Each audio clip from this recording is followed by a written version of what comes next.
Welcome back to another JKR Pro Tips, and we have a brand new topic today, and this is all about snake shedding, why they shed, and how you as a keeper can help.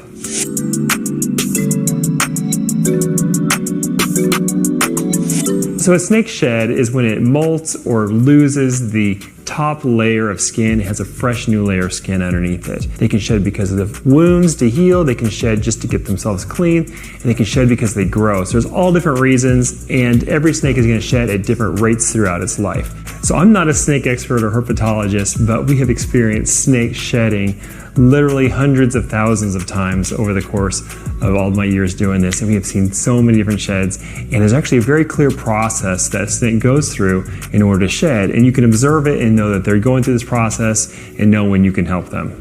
So the first step is actually the snake releases a hormone that triggers the entire process of shedding, and the first thing that you'll be able to observe from that is that they will start to look a little bit opaque looking, a little bit discolored, a little bit of pink in the skin. If they have white areas like our pieds or leucistic snakes, we can see it super clearly. Their whole skin will kind of turn pink. And what that is the beginning of the process where the snake actually excretes like an oily substance that lifts the old skin and separates it from the new skin that's underneath. So when you see your snake look, they call it being in blue or being in shed, and it looks kind of fuzzy, kind of milky looking, the eyes will look opaque, it looks either blue or gray, that's because that fluid is in between those two layers of skin and it's lifting it away and beginning the process for which you can lose that top layer of skin.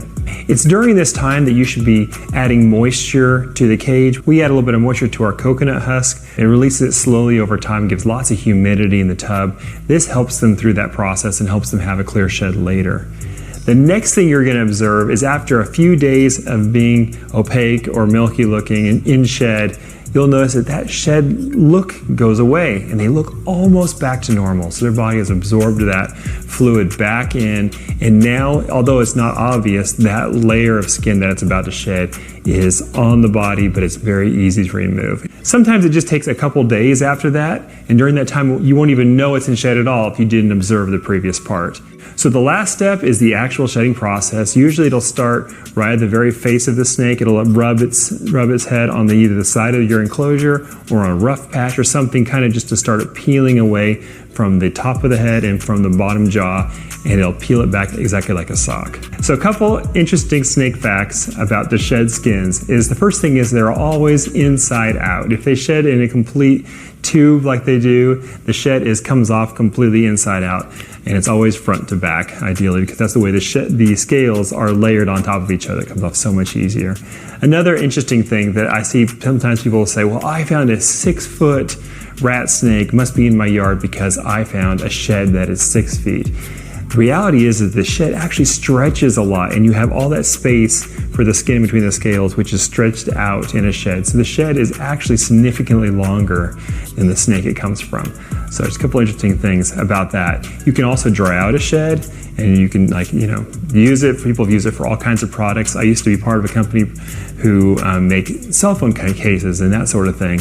Nothing had to be injured or die in order to create a snake skin that came out of it. So it's a really cool renewable source of a type of material from snakes. Another really interesting use of snake shed that's just now coming into the forefront is there are several different universities and places that are doing interesting work on the DNA that's held in the snake sheds, and they can learn a lot about these different mutations that we have in ball pythons, learning how they differ from the standard ball python genome and why all these mutations occur and how we can actually test the snake to find out which mutations it has. It's really interesting for our industry, the ball pythons, as we learn about all these morphs, and we're doing it very observationally. It'd be very interesting to get the science aspect involved, and it's all going to come from just a little piece of snake shed. They can actually get the DNA sequence from that. So it's very, very interesting use, and that'd be all about the future of our industry.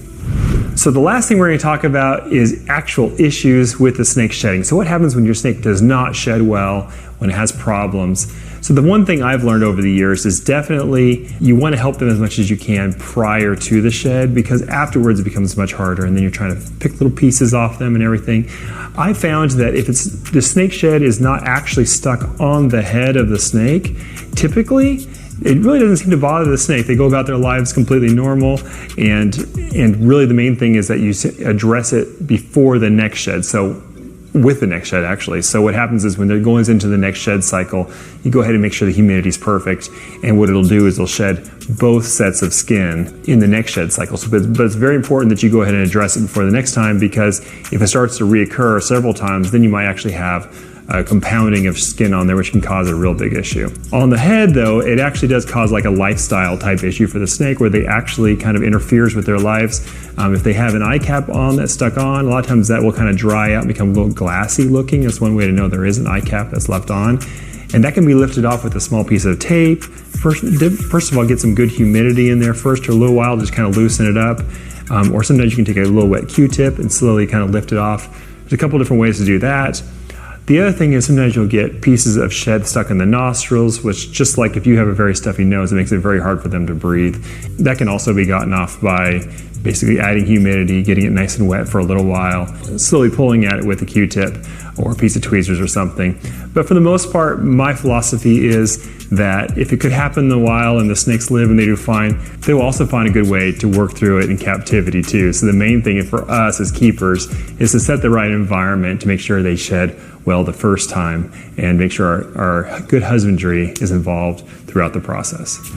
All right, that's it. That's all about snake sheds and why it happens and what to do if something goes wrong. It's a very, very interesting process. It would make reptiles reptiles, the fact that they shed their skin like that. It's a very reptilian thing. And it's something that is fun for the keeper, because you can kind of track them as they grow that way. So hope you guys enjoyed this video. Look forward to seeing you next time, and bring you more pro tips, and we'll see you on the vlog on Friday.